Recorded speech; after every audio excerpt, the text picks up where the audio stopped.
This presentation forms Part 4 of the ISMS implementation overview and focuses on Clause 7, support. Clause 7 is about enabling the information security management system to operate effectively. It provides the people, resources, awareness, communication, and control documentation required to turn ISMS design and planning into something that can function in practice. In this part of the series, we look at how Clause 7 supports the decisions made in earlier clauses and prepares the organization to move into operational execution under Clause 8. Without effective support, even well-designed controls cannot operate consistently or withstand audit scrutiny.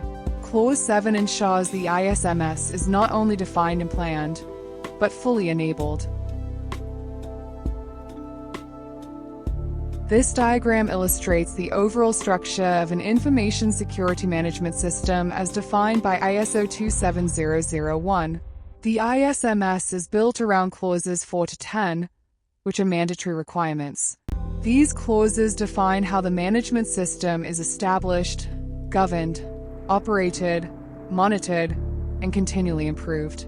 Clause 4 sets the foundation by defining the organizational context, interested parties, and the scope of the ISMS. Clause 5 establishes leadership commitment, governance, and accountability. Clause 6 translates that direction into risk assessment, risk treatment decisions, and information security objectives. Clause 7 provides the support needed for the ISMS to function effectively, including resources, competence, awareness, communication, and controlled documented information. Clause 8 is where the ISMS becomes operational. This is where risk treatment plans are implemented, Annex A controls are put into day-to-day use, changes are managed, and outsourced processes are controlled. Clause 9 evaluates performance through monitoring, measurement, internal audit, and management review. Clause 10 ensures continual improvement through corrective actions and ongoing enhancement of the ISMS. Supporting the management system is Annex A, which contains the information security controls. These controls are selected on a risk-based basis and organized into organizational, people, physical, and technological controls. It is important to note that Annex A controls do not operate independently. They function within the ISMS, and their effectiveness depends on the strength of the management system defined by clauses 4 to 10. Clause 7 acts as the bridge between planning and operation. It connects the decisions made under Clause 6, including risk assessment, risk treatment, and control selection, with the operational execution of controls under Clause 8. In practical terms, Clause 7 ensures that the organization is ready to operate what it has planned. It does this by enabling people, processes, and information. That includes ensuring the right resources are available, people are competent and aware of their responsibilities, communication is effective, and documented information is controlled and reliable. Without Clause 7, planning remains theoretical and operation becomes inconsistent. With effective support in place, the organization can move confidently from planning into controlled, repeatable operation.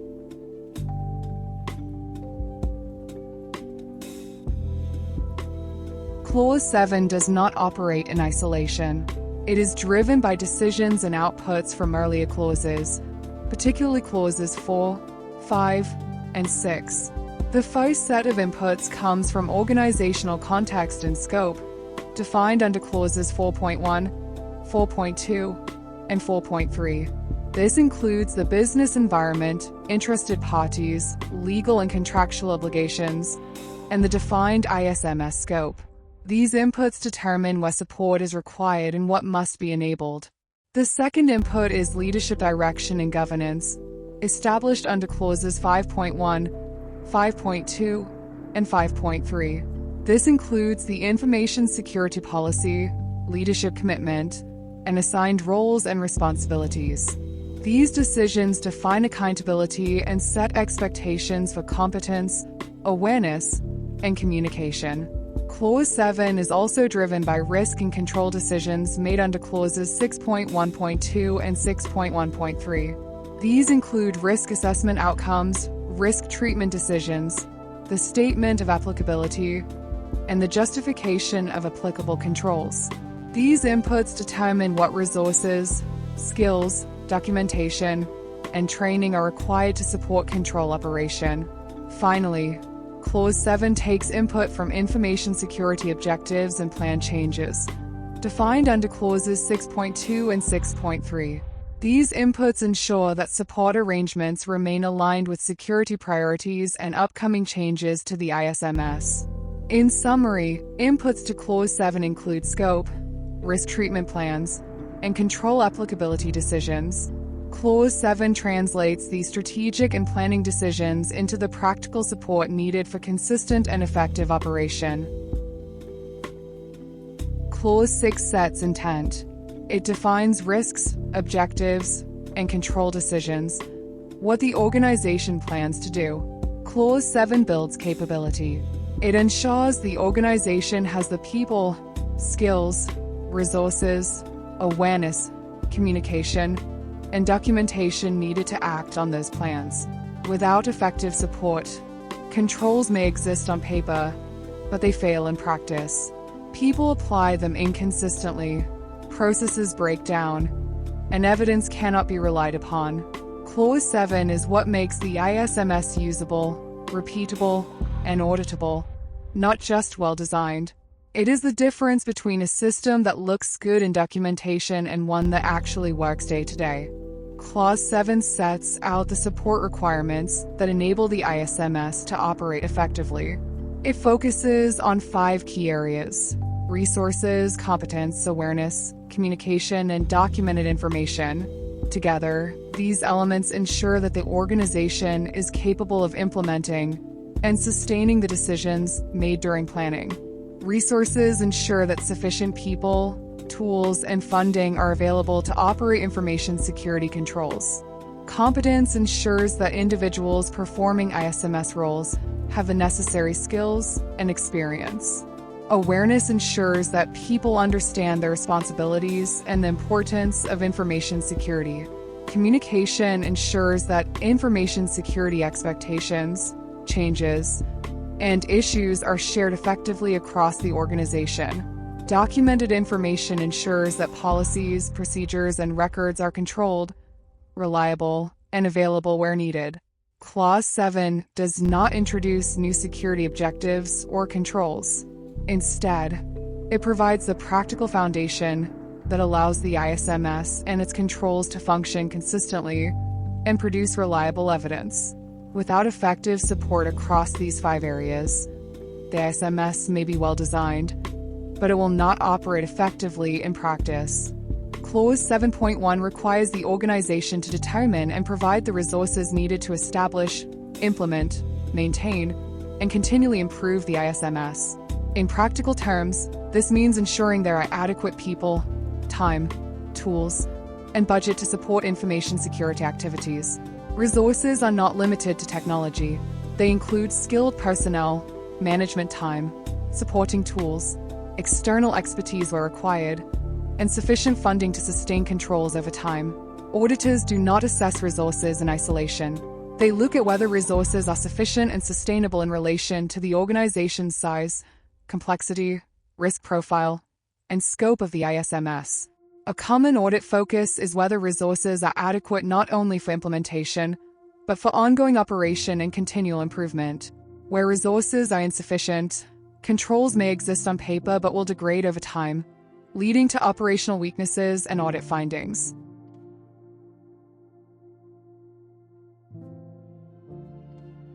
This slide provides a high-level summary of the different resource types required to support the ISMS under Clause 7.1. ISO 27001 does not prescribe a single type of resource. Instead, it requires the organization to determine and provide resources across multiple categories to ensure the effective operation and continual improvement of the ISMS. People resources include ISMS roles, security responsibilities, and operational staff. Their purpose is to operate, manage, and oversee the ISMS, and adequacy is typically determined through role definitions, workload, and competence requirements. Financial resources cover budgets for tools, audits, training, and external support. These ensure that ISMS activities are funded and sustainable, with adequacy assessed through budget planning aligned to risk and scope. Technological resources include security tools, IT infrastructure, and monitoring systems. These support the implementation and operation of technical controls, with adequacy driven by control requirements arising from risk assessment. Information resources include policies, procedures, records, and risk registers. These support consistent and controlled ISMS operation and are governed by documented information requirements. Physical resources include facilities, access controls, secure areas, and equipment. These protect information and systems physically, with adequacy determined through physical risk and control requirements. External resources include suppliers, consultants, and cloud or service providers. These provide specialist or outsourced capabilities, with adequacy assessed through supplier risk and dependency evaluations. Finally, time and capacity are critical resources in their own right. Management time and operational availability ensure that ISMS activities are achievable and prioritized appropriately. Clause 7.2 focuses on ensuring that people performing work under the ISMS are competent. Competence is defined by having the appropriate skills, knowledge, and experience to perform assigned information security responsibilities effectively. An important point in Clause 7.2 is that training alone does not equal competence. Training may contribute to competence, but it is not sufficient on its own. Organizations must be able to demonstrate that individuals are capable of performing their roles, whether that capability comes from formal training, practical experience, professional qualifications, or a combination of these. Auditors therefore look for evidence of capability, not just attendance certificates. This may include role definitions, experience records, performance assessments, mentoring, or evidence of work performed under supervision. Where gaps in competence are identified, the organization is expected to take action, such as providing training, adjusting responsibilities, or implementing oversight, and retain evidence of those actions. Clause 7.2 ensures that the ISMS is operated by people who are able to apply controls correctly and consistently, reducing the risk of human error and control failure.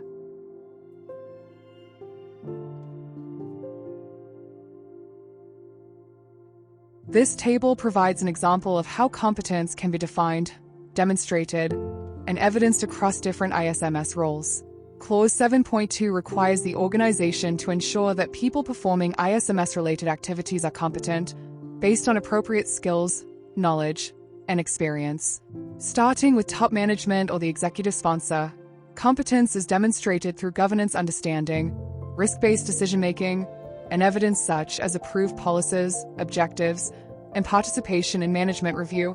Awareness activities at this level focus on executive briefings and understanding information security responsibilities, rather than technical training. The ISMS manager or information security officer role requires deeper ISMS and risk management expertise. Competence here is often evidenced through experience records, certifications, or a demonstrable history of managing and maintaining the ISMS. Risk owners and business owners must be competent to identify, assess, and treat risks within their areas. Evidence of competence typically includes risk register entries, risk acceptance records, and awareness of how security controls apply to business processes. IT or systems administrators require technical competence to implement and operate controls such as access management, patching, backups, and logging. Auditors will usually look for system records, logs, and access reviews to confirm that this capability exists in practice.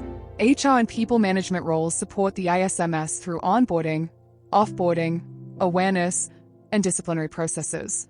Competence is demonstrated through HR records and signed agreements, supported by security and data protection awareness. Procurement or supplier management roles must understand supplier risk and contractual security requirements. Evidence includes supplier evaluations, contract clauses, and awareness of supply security obligations. For employees and general users, competence is focused on basic security awareness. This is typically evidenced through induction training, awareness acknowledgements, and incident reporting behavior. Finally, internal auditors must be competent to audit the ISMS objectively. Evidence includes audit reports, audit programs, and appropriate auditor training or experience. This example demonstrates an important principle of Clause 7.2. Competence is role-based and evidence-driven. Different roles require different levels of skill and awareness, and organizations must be able to demonstrate that those capabilities exist and are maintained.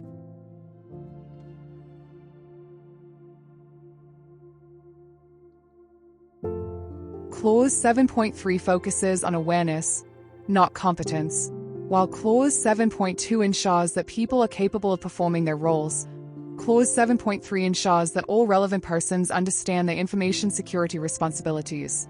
This includes awareness of the information security policy, their individual responsibilities, and how their actions can affect information security. A key requirement of Clause 7.3 is awareness of risks and consequences. People must understand what can go wrong, how security incidents can occur, and the potential impact of failing to follow policies and procedures. Awareness is not about deep technical knowledge. It is about ensuring that security expectations are understood, remembered, and applied in day-to-day behavior. Auditors typically assess awareness through interviews, observations, and simple questioning, not through training certificates alone. Effective awareness helps reduce human error, supports consistent control operation, and reinforces a security-conscious culture across the organization.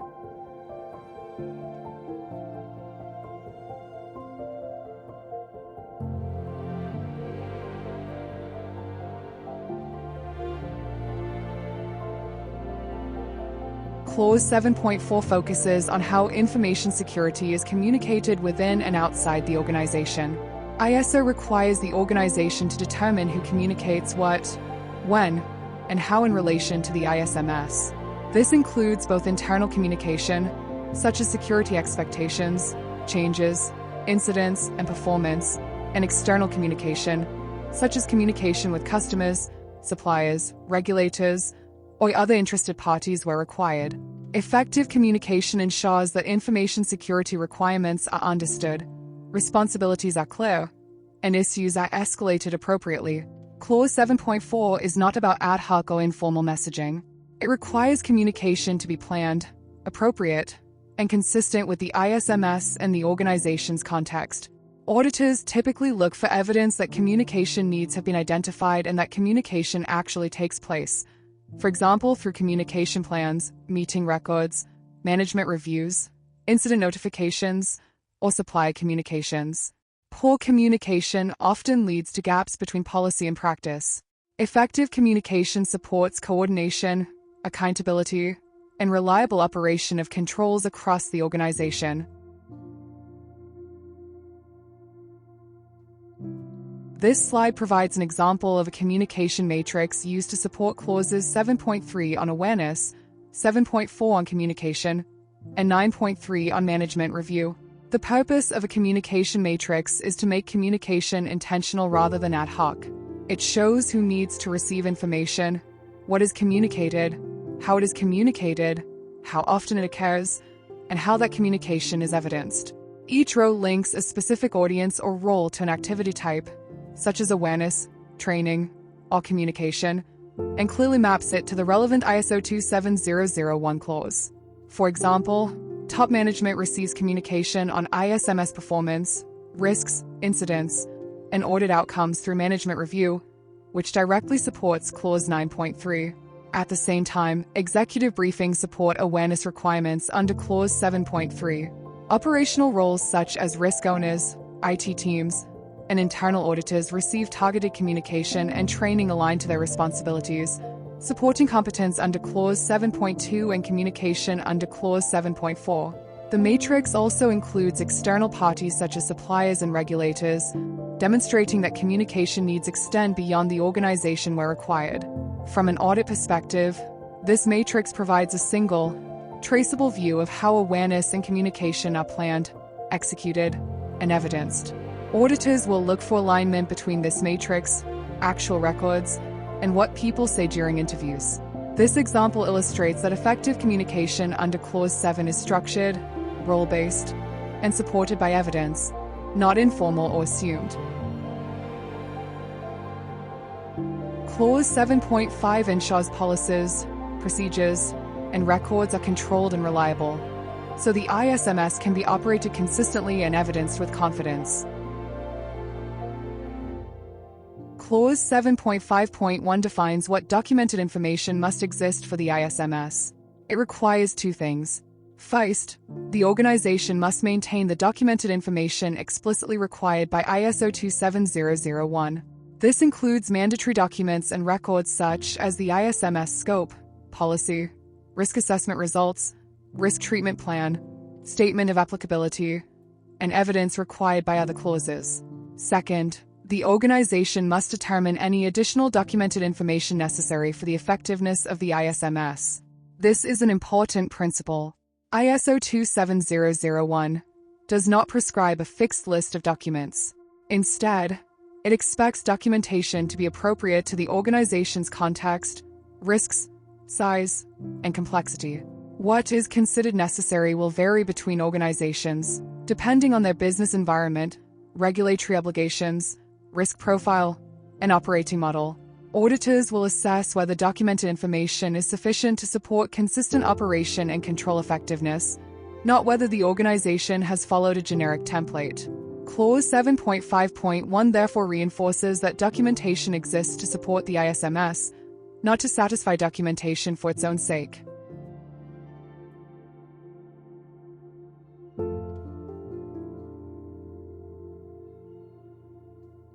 Clause 7.5.2 focuses on how documented information is created and kept up to date. When documents are created or updated, they must be clearly identified. This includes having an appropriate title, reference, version, and date so that users can easily recognize the correct document. Documented information must also be reviewed before use to ensure it is accurate, complete, and appropriate for its purpose. Approval is a key requirement. Documents must be approved by the right authority, meaning someone with responsibility and accountability for the content. ISO 27001 is flexible about format. Documentation may be digital, paper-based, or system-based, as long as it is controlled and fit for purpose. Auditors typically look for consistency between what is documented, what is approved, and what is actually being used in practice.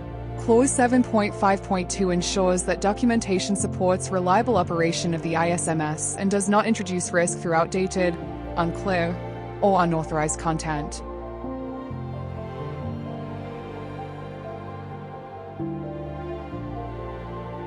Clause 7.5.3 focuses on how documented information is controlled throughout its lifecycle. The first principle is availability. People must be able to access the documented information they need to perform their roles effectively. The second principle is protection. Individuals must not be able to change, delete, or access documented information that they are not authorized to use. This includes controls such as access permissions, version control, change restrictions, and protection against loss or unauthorized modification. Clause 7.5.3 also addresses how information is protected, retained, and disposed of appropriately. This ensures records are kept for as long as they are needed, and securely disposed of when they are no longer required. Auditors will look for evidence that document control is working in practice, not just defined in a procedure. This is often tested by checking access rights, reviewing document histories, and confirming that obsolete or unauthorized versions are not in use. Clause 7.5.3 ensures that documented information remains trustworthy, secure, and reliable, supporting effective operation, auditability, and continual improvement of the ISMS.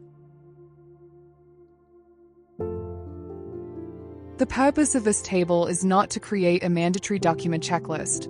Instead, it highlights where documented information is explicitly required by the standard and where evidence is still expected in practice.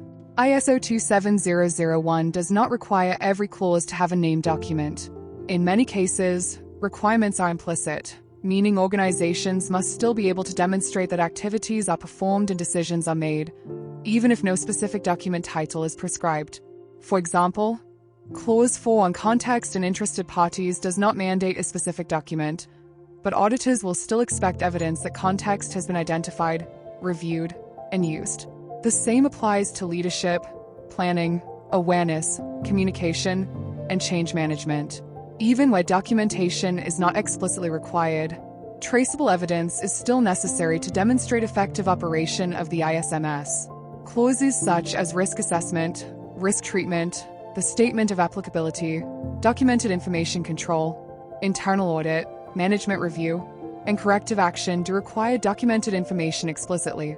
From an audit perspective, the focus is not on document quantity, but on whether documentation and records are. A key audit principle applies here. If a control is applicable in the statement of applicability, there must be documented information or records demonstrating that the control operates in practice. Annex A controls are not implemented through intent alone. They require evidence, such as policies, procedures, registers, records, and logs, that shows the control is defined, communicated, and operating effectively. For example, controls relating to policies, roles, asset management, acceptable use, supplier relationships, and incident management all rely on documented information to demonstrate accountability and consistent application. The standard does not prescribe the exact format of this documentation. What matters is that evidence is aligned to risk, appropriate to the organization, and used in practice. Auditors will assess whether documented information clearly supports the control objective, is consistent with the statement of applicability, is current and maintained, demonstrates ongoing operation, not just initial implementation. This slide illustrates that Annex A controls and Clause 7.5 are closely linked. Clause 7.5 provides the structure for controlling documentation, while Annex A defines where documented evidence is required to prove control effectiveness. The key takeaway is that Annex A controls are only auditable when they are supported by appropriate documented information or records.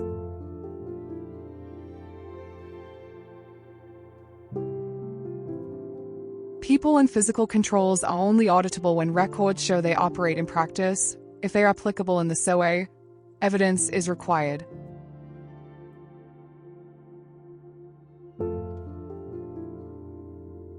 Tools don't pass audits, evidence does. If a technological control is applicable in the SOA, auditors expect documented proof that it operates effectively.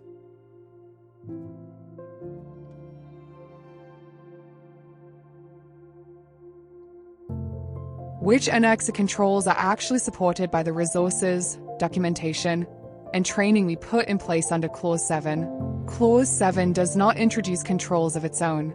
Instead, it enables the organization to operate Annex A controls effectively by providing the right resources, competence, awareness, communication, and documented information. This table shows that relationship in practice. Each row starts with a Clause 7 support area, such as resources, competence, awareness, communication, or documented information, and maps it to the relevant control area. The Annex A control supported, the resources assigned, the documented information maintained, the training or awareness provided, and the audit evidence an auditor would typically expect to see. For example, access control and identity management controls are supported by allocated IT and IAM resources, access control policies and procedures, training for IT staff and user awareness, and evidence such as access reviews and joiner mover leaver records. The same pattern applies to incident response, supply security, phishing awareness, data handling, backups, change management, and other control areas. This illustrates a key audit principle. Annex A controls do not stand alone. They rely on Clause 7 support to function and to be auditable. Auditors use this kind of linkage, even if it is not formally documented in a single table, to assess whether controls are properly resourced, understood by the right people, supported by documentation, and producing reliable evidence over time. This table reflects a practical interpretation of ISO 27001 based on implementation and audit experience. It is not a mandatory format, but it demonstrates the traceability auditors look for between Clause 7 support mechanisms and Annex A control effectiveness. The key takeaway is that Clause 7 turns Annex A controls from design into operation, and this mapping shows how that happens in practice.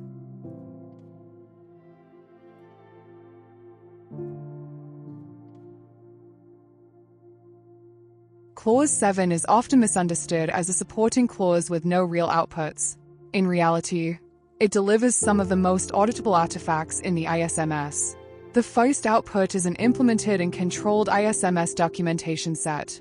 This includes policies, procedures, records, the statement of applicability, and supporting registers. These documents are not theoretical. They are actively used to operate and control the ISMS. The second output is control supporting documentation and evidence. This is the proof that Annex A controls actually operate.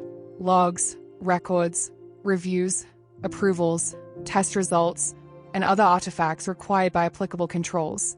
The third output is defined competence and training artifacts. Clause 7 ensures roles are clearly defined, skills identified, and competence is evidenced through training records, experience, and role-based capability. The fourth output is awareness and communication artifacts. This includes awareness materials, communication plans, briefings, and records showing that people understand their responsibilities, risks, and reporting obligations.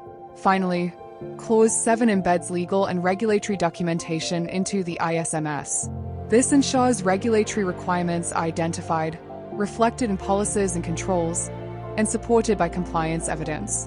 Taken together, these outputs demonstrate that the ISMS is properly resourced, understood by the organization, supported by documentation, and capable of sustaining Annex A controls over time.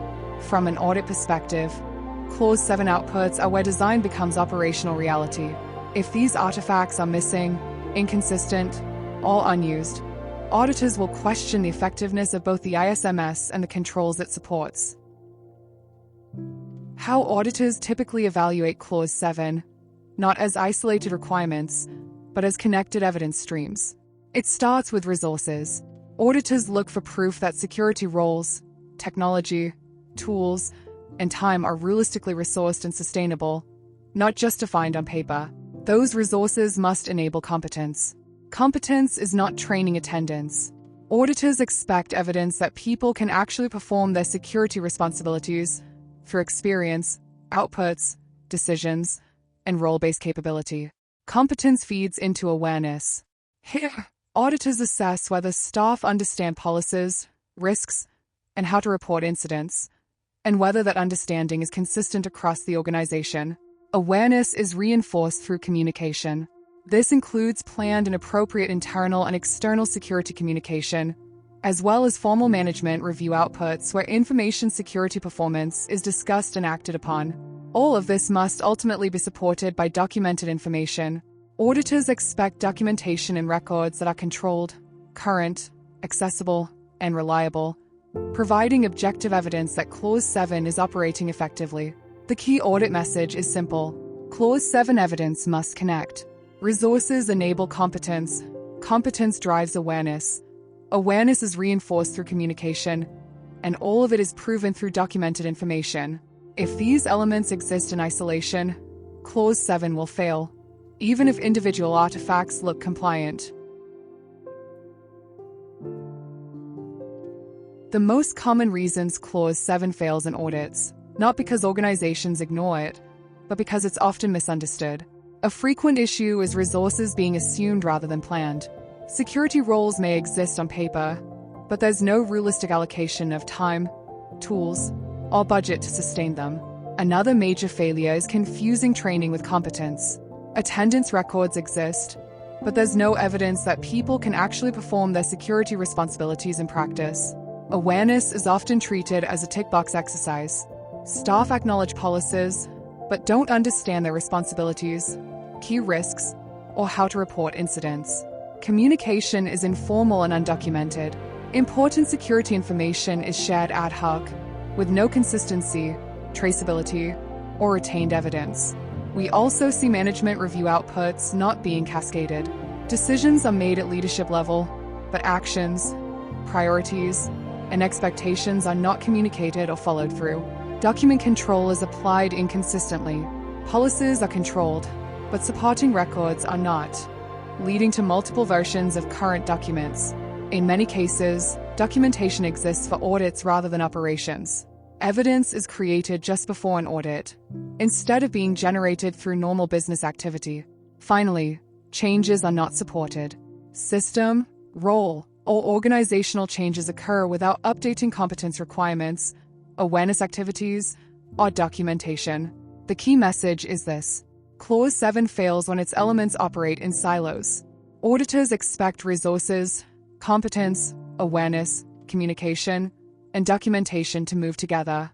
And when they don't, the ISMS breaks down. Resources ensure that security responsibilities are realistic and sustainable, not just assigned on paper, but supported with time, tools, and budget. Competence ensures people can actually perform their security roles. It's not about attending training. It's about being capable, confident, and effective. Awareness drives everyday behavior and accountability. People understand their responsibilities, the risks that matter, and how to act when something goes wrong.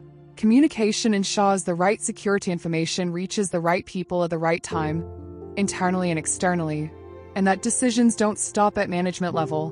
Documented information provides consistency, traceability, and confidence. It turns intent into evidence and allows the organization to demonstrate that security is operating as designed. Together, these elements ensure the ISMS is not theoretical, but embedded into how the organization actually works. Clause 8 does not operate in isolation. It is driven by the combined outputs of clauses 4 through 7, which together define what must be protected, why it matters, and how the organization is equipped to operate controls. From Clause 4, we bring a clear understanding of organizational context, scope, and interested party requirements. This defines where the ISMS applies and what matters most. Clause 5 provides leadership direction, approved policy, governance, and accountability, ensuring operational activities are authorized and supported. Clause 6 translates that direction into action by defining information security objectives, risk assessment results, risk treatment plans, and the selected Annex A controls. Clause 7 ensures the organization is actually capable of executing those controls through adequate resources, competent people, effective awareness, planned communication, and controlled documentation. Clause 8 then brings all of this together. It is where strategic intent, risk decisions, and support capability are translated into operational security control execution. Controls are implemented, operated, monitored, and maintained as part of normal business activity. If clauses 4 to 7 are weak, Clause 8 will fail operationally. If clauses 4 to 7 are strong, Clause 8 becomes structured, repeatable, and auditable. The key takeaway as we transition into Clause 8 is this: Clause 7 is what makes operation possible. By the time we reach Clause 8, the ISMS should already be resourced, understood, communicated, and controlled. Clause 7 delivers the documented, controlled, and communicated artifacts that allow the ISMS and its selected controls to operate effectively and consistently.